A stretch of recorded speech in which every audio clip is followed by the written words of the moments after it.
Hi, my name's Megan, and my mother once looked me dead in the eye and said, I never wanted you. Then my sister smiled, handed me a manila envelope, and threw me out the back door of my father's memorial. They erased me from family photos, cut my name out of the will, told people I moved away when I was sleeping in a motel 2 towns over. But what they didn't know, every whisper, every lie, every fake smile, I recorded it. So now I've got one question. What would you do with the proof that your own family tried to erase you? I hadn't planned to go. The invitation never showed up, and part of me hoped it was on purpose, like some subtle way of telling me I was no longer considered part of the fold. But when you spend your life being erased in pieces, you learn to stop asking why the ink never dries on your name. You show up anyway. The community center smelled like lemon oil and fresh linens. Verna had gone all out. Round tables covered in white cloth, centerpieces that probably cost more than my monthly rent, and soft gospel music playing from somewhere overhead. There were people in suits and high heels, donors, elders, old friends of the family, all of them smiling the kind of smile that doesn't reach your eyes. A woman at the welcome table looked confused when I said my name.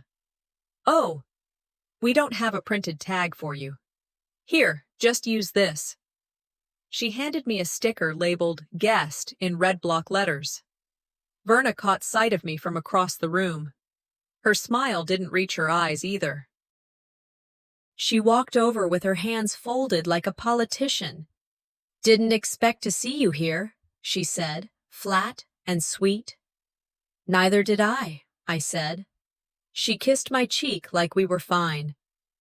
The pastor called for silence and led us in prayer. I bowed my head and reached for the silk scarf tied around my wrist, the one Dad gave me the year before he passed. My fingers held it tighter than I intended. My eyes didn't close. Verna stood by the stage. The microphone made her voice louder than it needed to be.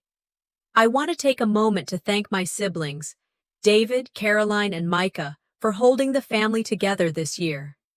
You've been my rock, and Dad would be so proud. That was it. She moved on. My name never left her mouth. Nobody gasped. No one even blinked.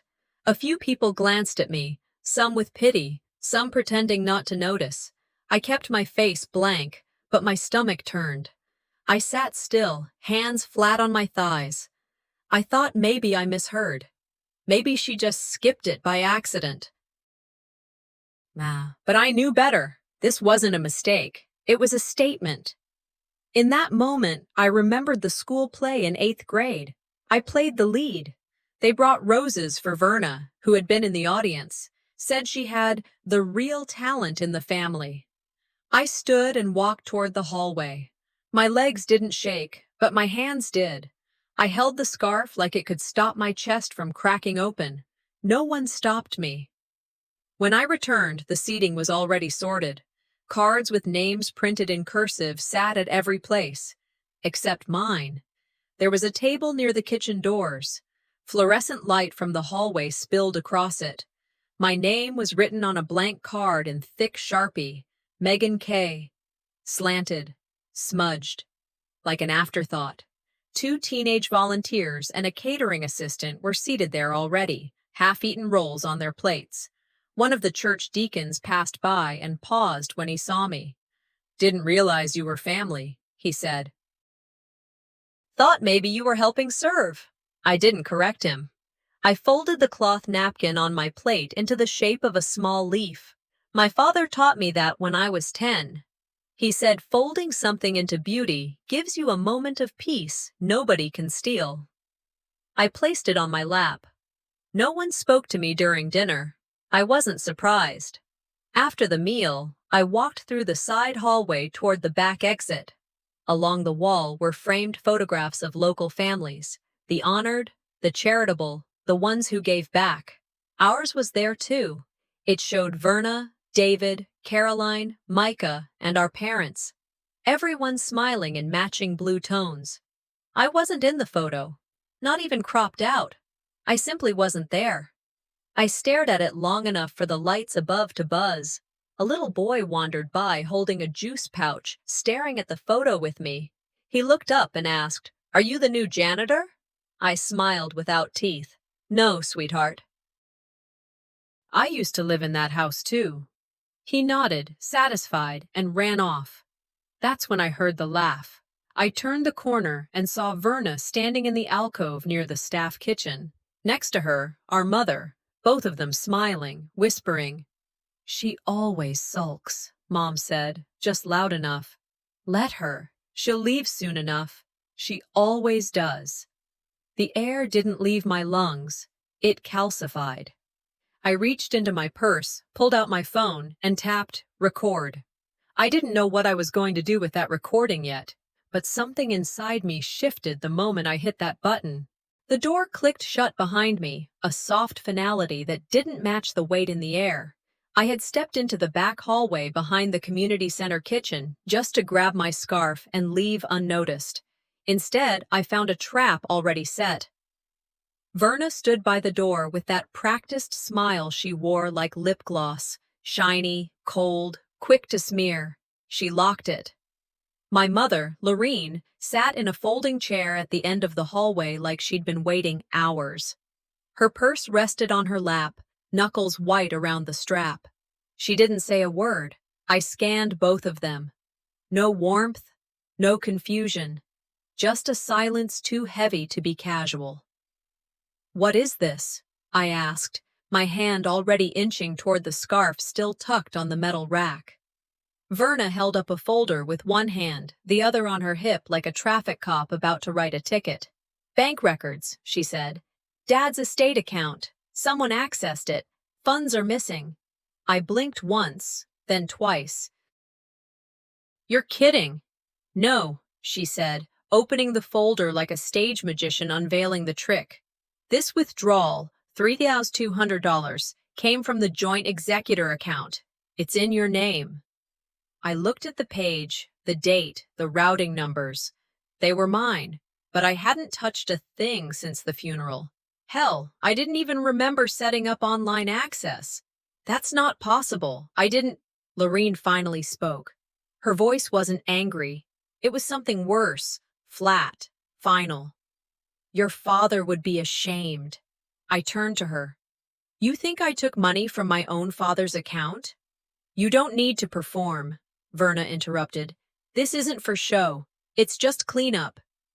I stared at both of them, trying to make sense of the timing, the setup, the cool, rehearsed tones, the envelope in Verna's hand, the silence in Mom's eyes.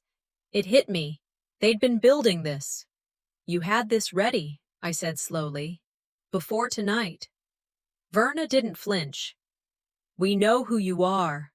My hands stopped shaking. Something in me went still, so still it scared me. I picked up the scarf and folded it once, twice, into a square. I tucked it into my coat pocket and stood a little straighter. "Thank you," I said, "for making it so clear." No one stopped me as I walked out the service hallway toward the back door. Verna caught up in 3 steps and shoved a manila envelope into my hand. "Legal clarification," she said. "You're no longer part of the estate. It's all been filed." I didn't respond. Not to her, not to anything. As I pushed the door open, the warm smells of dinner and cheap perfume gave way to wet pavement and fryer grease. The back alley glistened under the dull glow of a street lamp. I stepped into it like someone stepping off a train without a suitcase. A voice called out, "Megan, everything okay?" It was Jim Langford, a neighbor from our block when I was a kid. He still had the same windbreaker from Little League games. I smiled faintly. "Just tired." "Long night." He nodded, not pushing. People like Jim always knew when to let you lie. I walked past him slowly, heels tapping the cracked pavement. My scarf fluttered out slightly from my pocket, trailing just enough to remind me it was still there. I didn't cry, not then. I didn't run or scream or demand justice. I just walked like a ghost leaving her own funeral. Once in the car, I sat with the engine off, hands on the steering wheel, the envelope on the passenger seat, my heart pounding, not from fear, but from something deeper, the kind of hurt that wraps around your lungs and waits. I pulled out my phone, opened the voice memo app, created a new file, and typed, "Record number 1. They think I'll stay silent." Then I hit record and began to speak. 2 days after the gala, I found myself back at the house on Maple Ridge, not for nostalgia, not for some attempt at closure, just to grab a few old boxes I'd been told to collect or lose. Verna's crew was already there, stripping paint off the banisters and measuring for crown molding like they were dressing a corpse. The air inside didn't smell like home anymore. It smelled like turpentine and forced reinvention. I walked upstairs, past my old bedroom. I didn't look inside. Some rooms don't hold anything you want to see again. In the attic, the light came in sideways, dust hanging like ghosts in the air. Against the far wall, 3 boxes sat with my name scrawled in black marker. I opened the top one, books. Mostly my dad's. Weathered copies of Faulkner, handwritten notes in the margins. Beneath them, a photo album. The cover read, "Family Highlights, 1985 to 2005. I sat cross-legged on the old floorboards and started flipping through. Weddings, baptisms, fundraisers, church picnics. In some of the pictures, I was there, remembered. In others, my absence was loud. One photo stopped me cold. A church fundraiser. Long banquet tables, smiles, pies on every end. I remembered that day. I baked 6 of those pies, wore my red apron with the crooked K on the chest. Dad called me the only Kearns who could cook worth a damn. But in this picture, I wasn't there. Verna was holding a pie I made, smiling like she did something. My body didn't move. I just stared at the glossy lie. It wasn't an oversight. It was a message. I pulled out my phone, hit record, and whispered, "This was my pie. This was my apron. That smile wasn't earned." I took the album, didn't ask, just slid it under my arm and whispered on the way down, "If I'm not in it, I'm taking it." That night, Verna hosted a casual family game night at the house for some of our extended relatives and old family friends. She said it was a way to lighten the mood after Dad's memorial, but really, it was to remind everyone who the host was now. I showed up because people like her always bet you won't, that you'll stay home, stay quiet, stay erased. After dinner, we played a game called Who Said That? Everyone got quote cards from old family events, funny things people had said over the years. It was supposed to be charming. Then came one I recognized. "She's the storm and the calm inside it." That was mine. I wrote it in my high school graduation speech.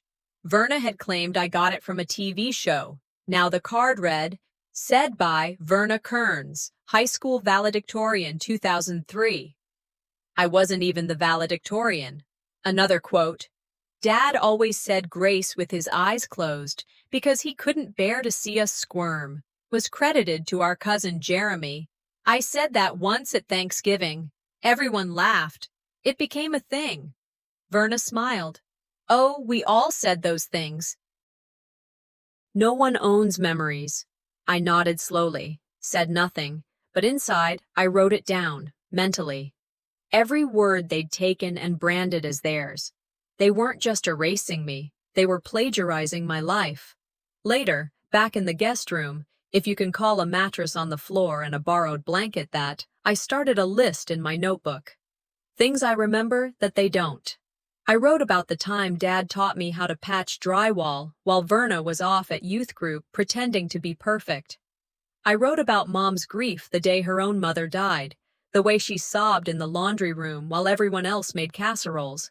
I wrote about the time Verna failed her driver's test and begged me not to tell. I didn't. She told everyone I passed because I had less pressure. Page after page, I wrote until my hand cramped.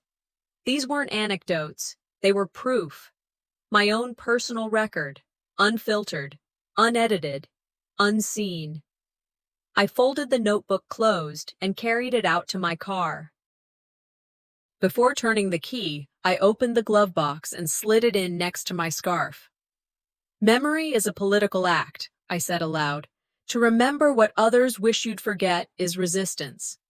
My phone buzzed as I backed out of the driveway. I pulled over to check it. A voice message. The name read, Liv.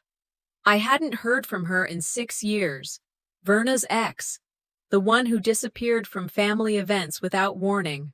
I tapped play. Megan, I know what they're doing to you, and I've got receipts.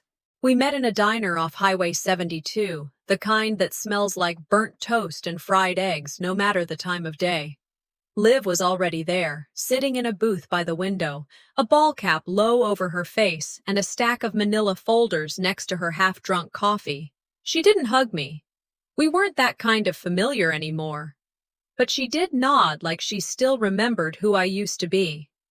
I should have reached out sooner, she said. But your sister, she plays dirty. I didn't flinch. That wasn't news. Liv pushed a folder across the table, and I opened it slowly, unsure what I'd see. Inside were printed screenshots, emails, message threads, and a voice memo transcript. She used to laugh about it, said you were too vanilla to fight back, called your grant proposal a Pinterest board in a funeral dress. I didn't say anything for a while. Then I leaned back and looked out the window. You can't steal what's rooted in memory. Liv nodded. You always were the quiet one. But I never thought you'd let them erase you like this. I'm not letting them, I said, taking out my flash drive. I'm documenting every inch of it. I saved the files, another addition to the archive. 2 days later, I told Verna I was swinging by the estate to grab a few of Dad's old hardcovers. She told me to call ahead next time. I didn't. The house smelled like lemon polish and money. Cold money.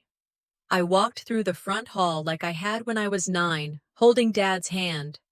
But now, a glass case stood beneath the stairs, backlit and proud. Inside it, the heirloom watch.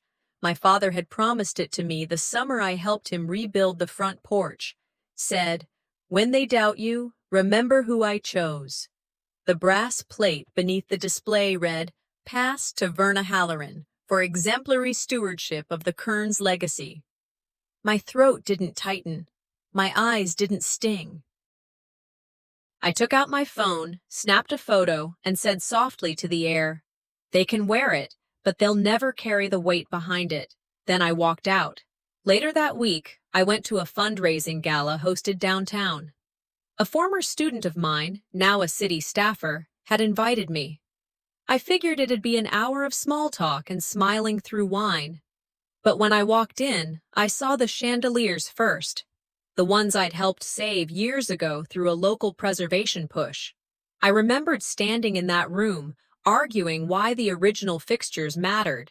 And then, in the auction segment, I saw my painting, Legacy in Bloom. Watercolor, framed. Still had the tiny signature in the bottom right corner, MK. I painted that for my mother's birthday, 5 years ago, gave it to her wrapped in a silk scarf. Now it was being auctioned off under Verna's name. Inspired by my father's vision, she said into the mic, and my role as the family's torchbearer. I didn't interrupt. I didn't clap. I opened my notebook and wrote down a single line. Stealing credit is still theft. The ride home was quiet, the kind of quiet that feels like a wall closing in, not a space to rest. I turned on the recorder and spoke into the dark. They think they're winning, but all they've done is trade truth for applause. I played back the audio from the memorial, Verna laughing in the background, talking about how easy it was to crop me out of the slideshow. I played it again. I didn't feel hurt anymore. I felt aligned, sharp, clear. I printed the photo of the watch and slipped it inside Dad's favorite copy of The Old Man and the Sea, the one with the dog-eared corners and his notes in blue ink. The archive wasn't just for evidence now. It was for preservation. You can bury a name, but not a legacy. I sat at the kitchen table of my motel room, the light buzzing above me, and began uploading everything to the encrypted drive. And then, a ping. New text. No name. No emoji. Just words. Stop digging. You don't know who you're messing with. I stared at it, then looked up. The glow from the laptop screen lit up the room, lit up my hands. I didn't blink. I pulled up to the event center 10 minutes late on purpose. The Kearns family legacy brunch was already underway, and I figured they'd be relieved not to see me show. I could feel it the moment I stepped in. No eyes turned, no hands waved, just a vague hum of forced cheer and chairs shifting politely. The banners read, "Honoring our roots, building our future." There were framed quotes from old sermons printed in calligraphy, a photo booth with props, and even a slideshow looping images of my siblings handing out food to the homeless, hugging donors, shaking hands with pastors. No one noticed the gaps. No one missed the ghost. At the door, a kid in khakis and a badge asked, "You're with catering, right?" I smiled without humor. "No, sweetheart. I used to be in the pictures. Now I just stand near the exits." I moved past him. The room buzzed with conversation. Verna stood near the stage, overseeing it all like a CEO at a press launch. I made my way to the back, glancing over the tables until I spotted a chair with no place card. It had my name scribbled in pen, one of the overflow seats near the coffee urns. A cousin I hadn't seen in a decade leaned toward me and whispered, "Didn't know you were back. I heard you moved to Oregon?" I raised an eyebrow. "Yeah, that's what they told you?" He shrugged, a little embarrassed. I let him off the hook. During the recap slideshow, they showcased old community events, including the porch project I co-led in 2015. Except the photo showed Verna painting the railings, alone. My name wasn't mentioned. My face wasn't there. A committee member leaned over during applause. "You must be proud of what your sister's done with the family name." I turned to him and replied, "I didn't know it was up for sale." No one had a response for that. That evening, back at my motel, I went looking for an old email. I grabbed the tablet my mother had left behind after a hospital visit. She never really learned how to log out of anything. The screen was already open to a messaging app. "Kearns Core," it read. I tapped it, expecting some harmless family trivia thread. Instead, I saw months of messages, threads about me, jokes about my clothes, screenshots of things I'd posted, legal conversations about whether I could be blocked from claiming my father's house based on emotional instability. Verna had written, "Don't let her speak at the dedication. She turns everything into a therapy session." There was a meme of a ghost with my face photoshopped onto it. Caption, "Guess who's not invited to Thanksgiving again?" I didn't throw the tablet. I didn't scream. I just took screenshots, one by one, and emailed them to myself. Then I closed the app and sat in the dark. It wasn't just cruelty, it was clarity. I wasn't part of the system. I was the stain they'd all agreed to wipe. Around midnight, I packed my things, slowly. I folded each item like I was making an inventory of my own presence. Halfway through, I picked up the envelope Liv had given me. Then I looked at the scarf folded neatly on the nightstand. For a moment, I thought about leaving town, just getting in the car and driving until Alabama was nothing but a memory I could stop explaining. I sat down on the edge of the bed, opened the Crisis Line app, and hovered my thumb over the call button. I didn't press it. Instead, I opened my journal and wrote one sentence. "They think silence is surrender." Maybe it used to be, not anymore. I closed the book. Sometimes the most radical thing you can do is stay. Before turning out the light, I plugged in my phone and opened the voice messages folder. There was one I hadn't played in years. My father's voice, scratchy but steady. When they rewrite the story, make sure they don't erase your page. I sat there in the dark for a while, hearing him again, hearing what they couldn't touch. I whispered, "They almost did." Then I opened my laptop, pulled up the drive, and began uploading everything I'd collected. I woke up just before 5. No alarm, no birdsong, just that still blue silence that settles over a place before the world remembers to start spinning again. For once, I didn't feel like crying. I didn't feel much of anything, really. But I knew what needed to be done. I got dressed like someone going to court, not war, because this wasn't revenge anymore. It was record-keeping. And records don't scream. They just stay. I packed everything, flash drives, printed screenshots, my notebook, the photo of the watch, the audio files. I tied my scarf around my neck, not for style, not to feel close to Dad, just to remind myself I was still standing. Before I left, I sat on the edge of the bed, opened my voice recorder, and said one line. They turned family into fiction. This is my rewrite. A text buzzed in from Liv. I pulled something big. You'll want to see this. I typed back. Meet me at the courthouse. I'm filing today. 30 minutes later, I was sitting across from Darren Collis, an attorney from Legal Aid who'd taught one of my night school classes on property law years ago. He recognized me instantly. "Let me guess," he said, pulling out a yellow legal pad. "This is about the Kearns estate." I nodded and placed my phone on the desk. "I need you to listen to something." I played the first clip. My mother's voice, calm and unmistakable. "We'll find a way to shut her out legally. The fewer signatures, the better." Darren stopped taking notes. Then I played the second.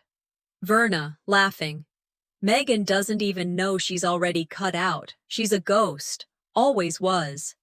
He leaned back and let out a long breath. "This isn't just morally bankrupt," he said. "It's potentially criminal." I slid over the metadata, the dates, the times, the uncut audio. "I've got more," I said. Darren sat forward. "You want to file an injunction?" "I want to freeze the estate. And I want the original will brought to light." He nodded. "We'll start with that." I didn't breathe easier, but I breathed clearer. Later that afternoon, Liv showed up to the side office with a thumb drive in her hand and a look I hadn't seen on her face since college, like she knew something that could burn down a whole house. "This," she said, "is the original will."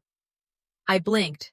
She pulled up a PDF, my father's handwriting, his signature, the notary stamp, and beneath it, a handwritten letter. She sees what the others ignore. She builds without being praised. Give her the keys. My name. My name in ink. "I got it from Pastor Harold," she added. "Your dad left it with him years ago. Told him not to release it unless something felt off." "And it never made it to court?" "Nope." Verna filed another version months after the funeral. "This one," she tapped the screen, "never got logged. And here's the kicker. She used my name as a witness on the fake one. I never signed it." I stared at the screen, not crying, just recalibrating. The truth didn't sting. It steadied me. Darren took photos, made copies, and started the emergency petition paperwork. While he typed, I sat in the corner and recorded a video statement. No filters, no edits. "My name is Megan Kearns. I'm the youngest daughter of Harold Kearns. This is what's been done, and this is why it matters." I finished the video and sent it to 3 people I trusted. One stored it in a safety deposit box. One uploaded it to a cloud I didn't own. One held onto a physical USB. I wasn't hoping for headlines. I was preparing for silence, because silence is where the lies grow best. Before leaving, I wrote a single line in my journal. They tried to delete me with ink. I'll restore myself with voice. You can silence a woman's presence, but not her proof. As I stepped out of the courthouse, the sky had shifted. That strange gray-blue just before evening. My phone buzzed again. Unknown number. The message read, "Cute little presentation today. You're playing with fire." I smiled, slow, typed one sentence back. Then I suggest they bring water. I arrived at church early enough to go unnoticed. The back pews are good for that, far enough from the choir loft to hear everything, close enough to the door in case you need to slip out before someone pretends to recognize you. Verna was already seated near the front, beside Lorene, holding her hand like they were icons of grace and endurance. All smiles, all strength. Folks leaned in, nodded respectfully, whispered about how well they're handling things. I didn't mind the distance. I needed the space. When the pastor opened the floor for family reflections, there was a moment of hesitation. People looking toward Verna, expecting her to rise, but she didn't. So I did. I stepped forward and spoke into the microphone with a voice steadier than I thought I had. He taught me silence was survival, but truth is worship. That's all I got out before Lorene suddenly gasped, clutched her chest, and tumbled sideways. Gasps. Shuffling. Someone yelled, "Call an ambulance!" The church erupted into confusion. A deacon rushed forward. Verna threw her arms around Lorene, shouting for someone to help. I didn't move. I didn't panic. I reached into my coat pocket, pulled out my phone, and tapped record. Outside, while the medical staff checked Lorene in the hallway, I stood alone by the vending machines. Nobody asked me how I was doing. They just glanced and looked away. A soft hand touched my elbow. "Hey." It was Carrie Walters. She'd been a nurse at the church clinic for years. We weren't close, but she'd always been kind. "I probably shouldn't say this," she whispered, "but your mom practiced that collapse 3 days ago. I saw her and Verna rehearsing near the mirror hall." She said, "If Megan opens her mouth, I'm going down. Big." I looked at her. "I just thought you should know," she added, then walked off before I could say anything back. Later that evening, I opened the folder labeled Performance Files on my phone and uploaded the footage I'd saved. Lorene watching videos of dramatic public collapses, pausing, rewinding, replaying. The next morning, I posted a screenshot of a transcript from a voice memo Verna had sent our cousin. "If she speaks at church, Mom will fall. That'll end it quick." No caption, no hashtags, just the image, and it started to ripple. 2 days later, I visited the memory care home. I sat with my grandmother Myrtle on the porch. She was having a good day. Not sharp, but not lost. We sipped sweet tea. I said nothing. Then she looked over and smiled. "He left the house to you, didn't he?" I froze. "Who?" "Your father," she said like I'd forgotten. "He told me. He said, you were the only one who ever asked how the foundation was doing. He didn't trust them to care for it. Said they cared more about how it looked than whether it stood." She blinked, then stared into the yard. I didn't speak. I just reached down and hit record on my phone, letting her voice trail off into silence. She wouldn't remember saying any of it, but I would, and that was enough. That night, I met with a journalist from a local weekly. I didn't give names. I didn't accuse. I gave context. I handed over anonymized clips, audio, photos, excerpts from the will, just enough to ask a question. The article ran under the headline, "Inheritance or Interrogation." It wasn't viral, but it was visible. Enough to get noticed, enough to get whispers started. I got emails. I knew something was off. She did the same thing to my cousin. My dad always said you were the smart one. Not all were kind. Some called me ungrateful, bitter, dramatic. But one line from the article stayed with me. Sometimes the cleanest-looking families are just best at hiding the rot. I wrote it down in my journal, right under yesterday's entry. They taught me silence. I learned how to use it. The next weekend, I walked into the community hall just as Verna began her speech. No one noticed me at first. I stood in the back, by the exit. She was midway through a line about preserving our father's legacy when the sound system crackled. Then played a voice, Laureen's voice. I never wanted her. Not once. The room froze. Chairs shifted. Eyes darted. Someone dropped a glass. I whispered, just for me. And now they know. The phone wouldn't stop vibrating. Text after text, voicemail after voicemail. It buzzed on the motel nightstand like it was alive, trying to shake itself into the floor. I picked it up finally, still groggy. First message. Turn on the radio. I didn't ask which station. There was only one in this town that Verna would have picked for her grand performance. The moment I tuned in, I knew. She was already mid-sentence, voice trembling just enough to sound authentic. My sister, Verna said, has been manipulating private recordings to turn people against our mother, against me. The host hummed in sympathy. She took files out of context, Verna continued. And it's heartbreaking because we've tried so hard to keep her included. But when someone has unresolved pain, it poisons everything. Then came the clip, a clean little soundbite, just her voice layered over soft piano. She wanted to destroy everything Dad built. I closed the laptop. I didn't scream. I didn't throw anything. I just said, to no one, they finally used their loudest voice. Now I'll use mine. By noon, the photos started circulating. Verna's PR team had posted them. Laureen in bed, eyes closed, oxygen tube in her nose. The caption read, "When grief becomes cruelty, please pray for Mom's recovery." People did more than pray. My inbox flooded with subject lines like, "Shame on you," and "Rot in hell."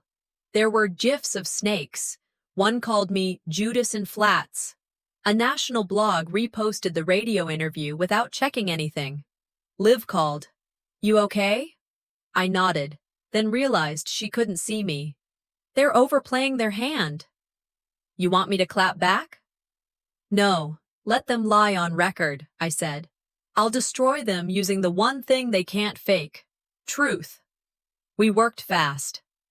By nightfall, the journalist I'd given files to helped us edit together a 2-minute video. No commentary, no background music, just a clean splice of audio. Laureen. I never wanted her. Verna. She was always a mistake we had to manage. Black screen. Then the words, "You heard their version. Now hear mine." We posted it at 6:07 p.m. By midnight, it had 10,000 views. The article that followed was titled, "Gaslight, Gatekeep, Grief." It didn't trend nationally, but locally, it lit a match. I started getting messages from people who hadn't spoken to me in decades. I remember the day Verna took credit for your 10th grade project. I was there. Your dad told me once he was afraid Verna would erase you. I never believed the things they said about you, but I stayed quiet. I'm sorry. I didn't respond to most of them. I opened a blank document and titled it, "The Other Side of the Story." I copied every message that felt like truth. Then I added my own. I didn't set the fire. I just stopped pretending it wasn't burning. Later that night, I walked back to my room from the vending machine. Something felt off the second I turned the hallway corner. There was a white envelope taped to my door. No name, just a single sentence written on the outside. You were right all along, but you're not ready for what's coming next. I peeled it open, hands steady, breath slow. Inside was a photocopy, a document I'd never seen before, my father's signature at the bottom. I sat on the edge of the motel bed, the envelope in my hands. The flap had been slit already. Someone wanted me to see it. No performance, no ceremony, just truth, straight up. Inside was a scanned power of attorney, signed by my father.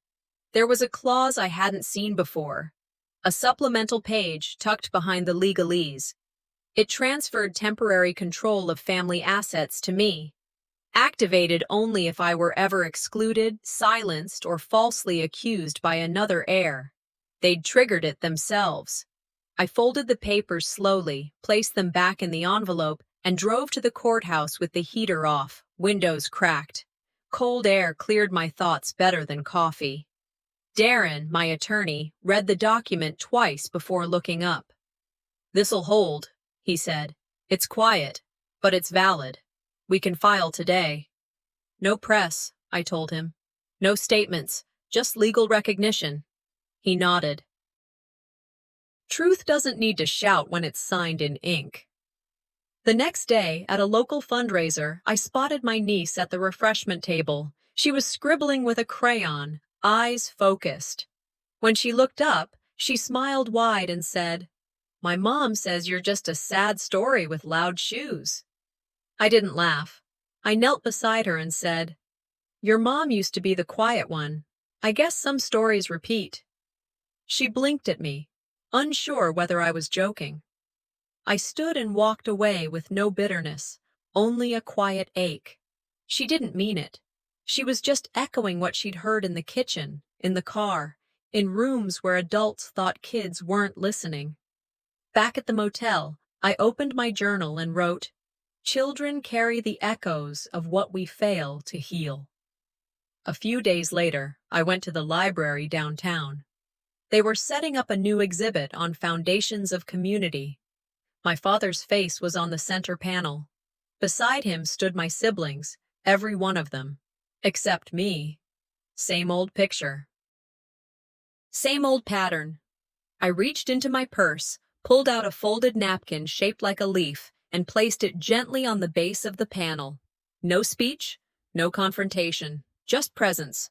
The librarian saw me. She didn't say anything, but she gave a soft nod. That was enough. The estate case closed the following week. Verna and Lorene were forced to relinquish financial control, and they had to issue a public acknowledgement of the original will. No apology. That would have required honesty. I didn't go to the final hearing. I didn't want a victory parade. I visited my father's grave instead, real will in hand, and tucked it beneath a flat stone at the corner of his plot. "You wrote my name here," I said, long before they tried to erase it. Sometimes justice doesn't come with applause. Sometimes it just brings peace. That evening, I opened my laptop at the motel and clicked on the very first audio file I'd ever recorded. "They think I'll stay silent." I played it once more. Then I deleted it. I didn't need it anymore. I didn't need to prove anything to anyone. I packed up slowly, zipping the last of the cords and files into a box. I left the scarf on the seat beside me as I drove out of town. Halfway through the highway, the wind caught it as I rolled the window down. It floated out like a leaf, small, quiet, unbothered. I didn't reach for it. Some things don't need to be held on to.